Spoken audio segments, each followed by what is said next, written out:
আল্লাহ রব্বুল আলামিন সূরাতুল হিজরের 43-44 নম্বর আয়াতের মধ্যে বলেন, ওয়া ইন্না জাহান্নামা লামাউইদুহুম আজমাইন, নিশ্চয়ই জাহান্নাম তাদের প্রত্যেকেরই প্রতিশ্রুত স্থান হবে। এ বন্ধু, হাফিজুরের দালালি ছাড়ো।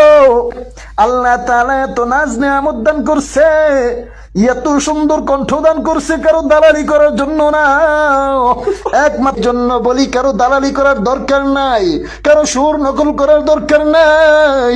আল্লাহ তোমার যে সুর দিছে ওই সুরটা নিয়ে সন্তুষ্ট থাকো।